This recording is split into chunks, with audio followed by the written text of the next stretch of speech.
What's going on, guys? Here is another commentary of one of my matches. So this is going to be a gi match. Okay, so cool story about this. This was my very first jiu-jitsu tournament match ever. So yeah, I was not I didn't compete as a white belt, and this was my very first match. So this is against a guy named Jared, super cool guy. He and I chatted before and after. So, you know, obviously this is my very first match, scary stuff. You know, I've never competed before. I was never in athletics or anything like that or any sports. So let's see how we do. Okay. So like always, you know, starting on the feet, stand-up grip fighting. My sleeves are probably way too short. I don't have that gi anymore. That gi actually tore, not because of this match or anything like that. Okay, so I immediately come in here for one of my favorite takedowns. So it's going to be an ankle pick. So I drop as I catch his ankle as he goes down. So I come to find after the fact that he was also trying to do the exact same takedown. So I come up, I get my 2 points. Okay, so he's tangled with the leg, doesn't quite have, you know, anything scary at all. You know, I get my elbow cleanly out. I don't know why I sat back like that. It's a great reason to rewatch tapes because you see stuff that, you know, you're like, why did I do that? I guess in the moment I thought that was a good idea. So anyways, we're in this leg entanglement position here. He's going for this straight ankle lock, and you know, he means business, man. He wants that straight ankle lock. He's going for it hard.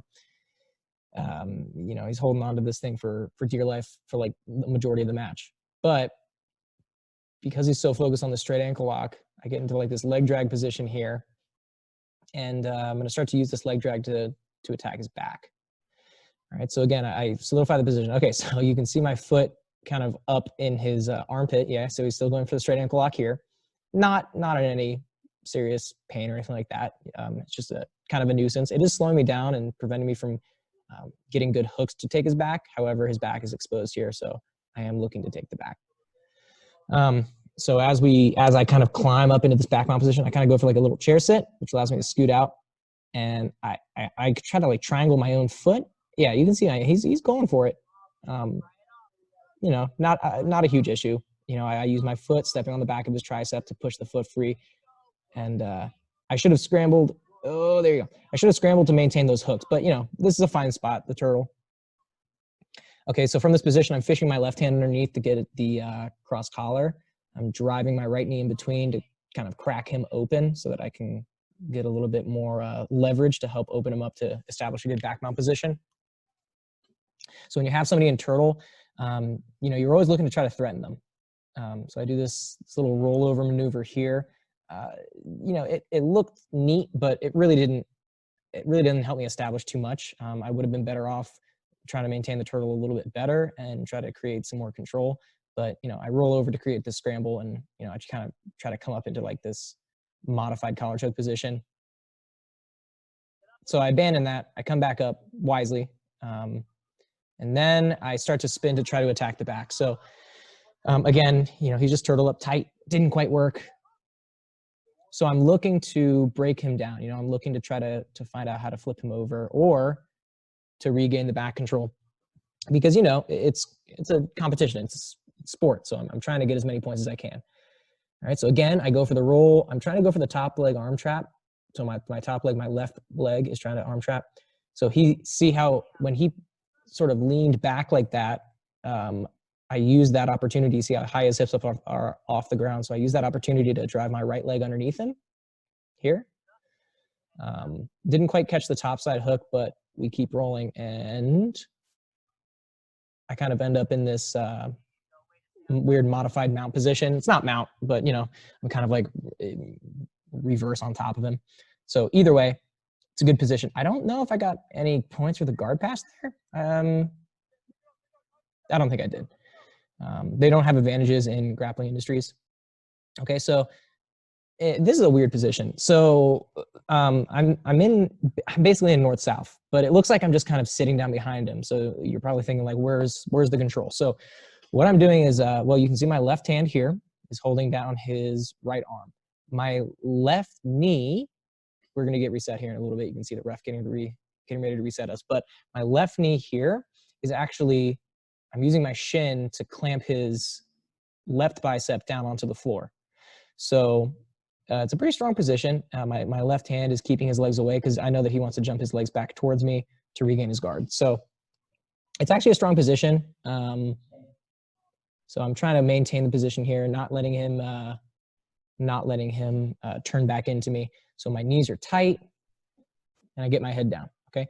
So kind of abandoning like that traditional north south. All right, so here, boom. Now, why did I jump up to knee on belly? This is actually a really important detail, okay? So for everyone who's just getting into competing, this is a very important detail here. If you can go to knee on belly, you should go to knee on belly, okay? Now, that's not, not a constant, but if you've passed somebody's guard, get to knee on belly for at least 3 seconds so that you can get your 2 points for knee on belly, okay? Then you can just go to wherever else you want, okay? So I was in a, I was in like a north-south position, so I hadn't gone to the mount, which in the hierarchy, the mount is going to be superior to side mount and north-south. But if you can go to the knee on belly before you go to the mount, then you can get 2 points, okay? So that's what I'm going for here, okay? And I know 3 seconds for the knee on belly, and I'll get my points. So let's back that up a little bit. I want to show the control details here on that knee on belly position. So if you look, my left hand here is not actually holding on to the back of his collar as is traditional. So what I'm doing is I've actually wrapped his own lapel behind his shoulders, and I'm using that to pull up to create the pressure to help me drive the knee down. Right hand, or excuse me, left hand over here, my left hand is pulling up on his pant legs. Okay, so maintain this position. Once I see the opening here, boom, slide through. I should have gotten the points for the mount. I should have solidified the mount, but instead I got a little bit too hasty and tried to go for the back mount again. So he likes this leg entanglement. He's still trying to wrap up my foot. Okay, so I'm going for the bow and arrow choke here. Okay, so I'm getting the left hand deep in the collar. I needed to have addressed this foot here because maybe I would have hit the bow and arrow choke, but I should have tried to go for the back mount points first to ensure that I got those points. Okay, but what can you do? Okay, so I'm rolling back. My right foot comes over to go for the top side arm trap. Didn't quite get it. So he's doing a good job of defending using this little leg entanglement here. But I create an opening because I'm cranking on his neck using the collar over here. Didn't quite get the submission. He does a good job of turning back out. But I follow, getting up on the knees, and then we create a scramble. So, of course, you don't get points if you escape. So he didn't get any points for that. So we're still, just chilling in the guard position. I believe, what do I have? Probably like 5 points right now. Yeah, 2 for the takedown, 2 for the guard pass, I'd say, maybe, or yeah, I'd say probably 5 points. I don't remember the exact number. Okay, so here we are. There's no, nothing super crazy set up here. He returns my hips to the mat, but again, he doesn't come up to get the points, so I'm not worried. He's still going for that ankle.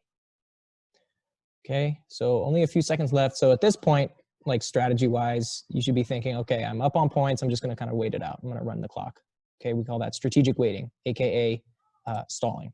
Okay, so he goes for the ankle lock here, okay, on my right foot. Okay, so I kind of put it in there, and he goes for the ankle lock. Boom, just like this. All right, so it's not tight. Okay, I'm not super worried about that. If I wanted to, I could have stood up, tried to escape my left foot here back, and try to put my weight onto my right foot and literally put it on the mat right here next to his shoulder. That way I could get a little bit more leverage and get above him. Not necessary. Got to fix the hair though. Okay, and then he's throwing that leg over. Yeah, so like at this point, there's only a few seconds left. Even if it hurts, I'm not going to tap. It's, just straight ankle lock. What's the worst going to happen? So I come up. I didn't get any sweep points on that because we were already, I was already on top in the exchange when we rotated to the guard. And that's the end of the match. So no submission there, some close calls though. But yeah, man, it was a really good fight. And the thing that people always remark on after their first match is how tiring it is, and it's really surprising. Like when you're done, it's crazy how tired you actually are. But, like I said, Jared was a really cool guy. We chatted before and after. I wish him all the best. All right, guys. Thanks for watching. Take care.